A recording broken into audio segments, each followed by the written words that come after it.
公众计划呢本身就在回应这次的展览主题哦，那也就是说我们在设想星球彼此之间碰撞的瞬间，我们应该如何回应？那尤其是像现在的全球秩序已经成为一个虚构的状况之下，像这样子的一个议题，它如何着陆在一个世界的土地之上？那尤其是如何着陆到台湾这个环境？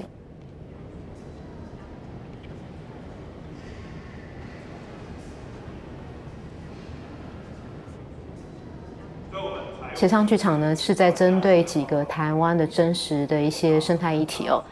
作为一个教学的工具，我们和台湾的 STS 的单位进行合作，邀请学生呢进行争议之中的相关利害关系人的角色模拟哦。不只包含了人类，也包含了这些万物以及非人类的代表。所以在这样子的一个协商的状况之下呢，我们可能有机会在一个虚拟的情境去产生一个更大的冲突。我们很积极的希望能够将美术馆转换成为一个实践场域哦，所以其实这次我们包含了许多跨学科的公众计划，其中包含了吴玛怡老师他所带领的这个侦探美术馆的空气指数的一个展演计划，空气是很好的，也包含了由艺术家秦正德所带领的。国家所在的宜人仪式，那我们直接带着民众呢，到达他们当初作品的发想的原址，就是美人堡这个场域哦。那我们进行更多的一个环境的踏查以及现地的认识。如果要上到这一层，可以踩这个树。美人堡居然在这边，没有什么人知道，它是一个不可思议的存在。除了我们在美术馆的计划之外呢，那我们更带着民众呢出走美术馆。通往世界的受尽的这几场且行工作营，它的目标并不是设置在一个单一主题的研究之上，其实事实上我们是希望能够让民众直接到了自然的原地的现场，用我们的身体呢去直接感受到这个环境，得以去产生另外一种描绘世界的方法。就是道给老人家们，道给这些的主人。以3G 过去未来式这一场工作营为例。我们直接去走了古道、列径还有林道，这3条路径就代表着不同的政权或是不同的主体进入到这个环境，去产生的一种不一样的运用以及沟通的方式。在这一个环境当中呢，除了进行的这个环境的踏查，那甚至由内本路的猎人以及老师们重新用布农族族人的口述的方式去理解。描绘可能我们曾经不会知道的一些历史的片段。来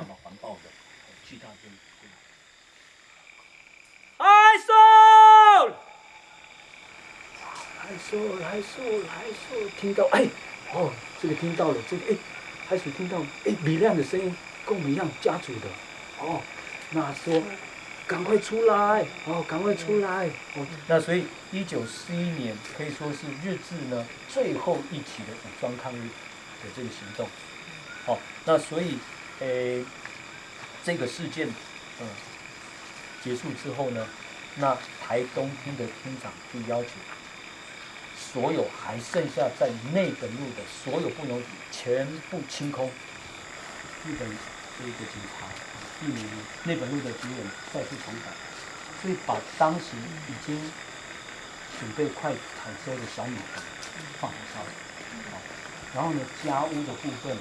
有一些梁柱是块木的把它捣毁，然后也放火烧放火烧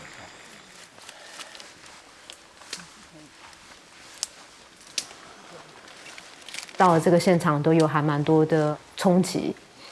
例如说对于时间空间的重新的认知因为我们在于现场，你可能我们一天只是花了一整天的时间只是为了去主食我们当天的餐食，或者说对于整个空间的描绘的感知，已经不是在从地图上面去认知，甚至是直接用你的双脚去理解到这个环境空间的一个组织或交构的状态。这棵树呢，当它是很完整的时候呢，它就叫竹虎。但是呢，它变成可以去当做那个油彩的时候，它就是变成上。上就是指这个有油脂的地方。松木它没有什么用途但是呢，在布农族来说，成为这个上以后呢，它这个木头在我们布农族生活里面是非常重要的东西。它是不可或缺的。那我们就是不管怎么样，不管是我们的生活或者是进入到山林系狩猎这个油彩就变成是我们很重要的东西。这样的一个经历跟转换呢，它很特别。也就像说，你们这几天你们所经历的过程里面，我相信呢，也会在你们生命里面去建构某一些的那个能力出来。那这些能力也相对的未来也有可能也有机会，就是回应在就是更多人的身上这样子。你会发现，不同族群或是不同的背景，它所产生的构知真实的一个方式是全然的不同的。当我们都利用着不一样的测量的单位在描绘这个真实的世界的时候，其实更要去知道我们的世界其实是相当片段。那像这样子的一个工作方法，它某种层面也是回应到整个公众计划的一个目标。那其实有点像是达到类似在小说或电影情节里面的一个剧情转折的一个状态。那这样子一个叙事改变，其实就是一种观点的改变。当我们的观点进行改变的时候，我们对于我们的自然，我们对于我们生态，甚至是我们对我们的真实的世界呢，都会有一种不一样的理解的方法。希望能够透过这样子去人类中心的土地哲思，以及这些不可跨越的边陲的必要性，在这样子的一个地缘政治它没有办法达到全面回应的一个生态议题，我们试图可以找到一个暂时性的解决的方式。那这样的方法呢，其实更重要的目的在于是能够让我们的古老的土地或生命经验，以及我们当代生活的一个实际的状况，都得以发生的一个协商的机制。